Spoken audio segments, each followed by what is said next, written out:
thing that's going around. Okay, so my piece is called, don't fall on the stage. All right, my piece is called, Would You Believe They Put a Cow on the Moon? Okay. One night many years ago, I was hanging out at Welcome to the Johnsons with my roommate Erica, trying to scope hipster guys. Tonight was not an off-the-shoulder shirt and diesel jeans night, oh no. That would be for the douchebag banker crowd, and I was so done with those guys. Tonight was a night to sip PBRs while looking super cash and disinterested, because that would give a guy a great opening line. Hey, you look bored. It wasn't long before someone took the bait. Paul walked up to us with a shy smile, a ratty sweater with holes, and jet black hair. Well, hello, I thought to myself.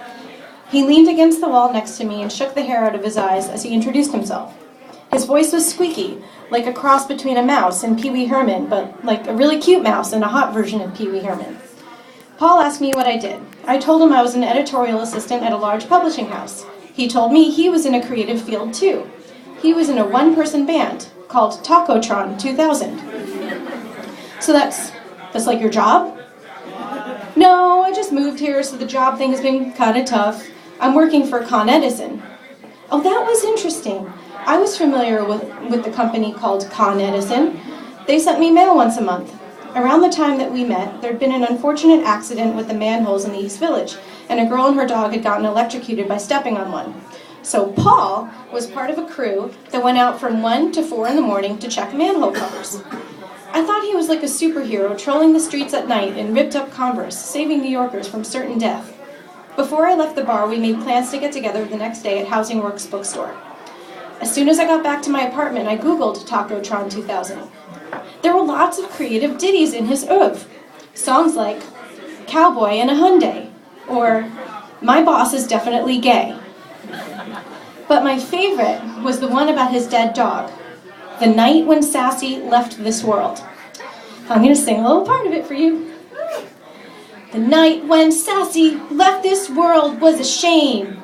We put our chips on that dog, put our pat on her hind leg, thought we could trust in her speed. She ended up throwing the whole thing. She's all alone, afraid and alone. She's all alone, afraid and alone. She's all alone, afraid and alone. She's all alone. I made Erica listen to each song 5 times. Isn't he hilarious? Isn't this catchy? In the middle of the 4th time, I hadn't noticed that she'd left the room and closed my door behind her. Paul and I had one of those 8-hour first dates that make a chance meeting in a bar seem like destiny. We shared a table with a very smelly homeless man and gazed into each other's eyes. I've never met anyone like you, Paul said to me. Yeah, me neither. It was true. I'd never met a guy who checked manhole covers for a living or who wrote such amazing lyrics. We went back to my apartment and flipped through some of my art books. At one point, he made me put my head next to his so we could see ourselves in the mirror across from my bed. Wow, look how good we look together, he squeaked. Paul showed me his tattoo. Across the entirety of his stomach was a cow jumping over the moon with a city horizon below it and a star by its ear. It looked exactly like a Tucson milk carton. Tuscan milk carton in Tucson. Wow, I marveled. What inspired you to do that? Oh, a milk carton, he said with a bashful smile. Deep, I said, and so brave. That must have hurt. He nodded, peering through his shaggy hair. Over the next few weeks, Paul called me during his night shifts so I could keep him company. We went to movies at the Sunshine Cinema and made out in the lobby to the disgust of the other moviegoers. I liked how quirky and different he was without having to try too hard. I would play with a hole in his sweater dreamily while we sipped cheap glasses of wine at cafes. And not long after I'd convinced myself that opposites really do attract, Paul dropped a bomb. My ex-girlfriend back in Florida wants to get back together, and I'm really confused about what to do. We hadn't talked about the ex before, but I told him there was nothing confusing about the situation. Fuck that bitch. He shrugged and looked at me with pleading puppy dog eyes. He'd made the mistake of mentioning her name, so when I got home, it was easy to find her on MySpace. Remember MySpace? As I furiously clicked through his list of friends, I wondered, what did this girl have that I didn't? As soon as I saw her profile, the answer was clear. She had rainbow bright hair. One section was orange, another was red, then blue, then green. She had multiple facial piercings, a complete grunge look worthy of Courtney Love, and had dropped out of high school. Also, she was 19. There was no way I'd measure up. I was miserable.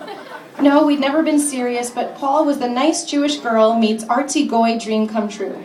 He wasn't like the other guys on the Lower East Side, or at least no one I'd met had as cool a tattoo. I sat on my bed listening to My Boss Is Definitely Gay over and over with tears in my eyes. Erica let me play it without complaining because she could see my pain. A mouse squeaking on the subway platform made me melancholy for his voice, and my heart actually hurt when I stepped on manholes. I logged onto MySpace and saw that just a few days after he'd called it off with me, he was back together with his teenage girlfriend.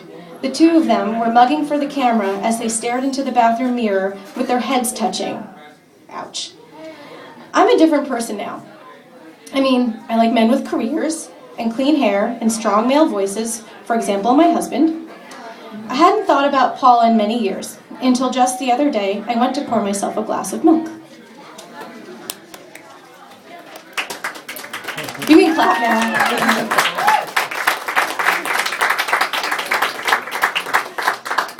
I know a lot of people are excited for the return of this inner monologues veteran. This next performance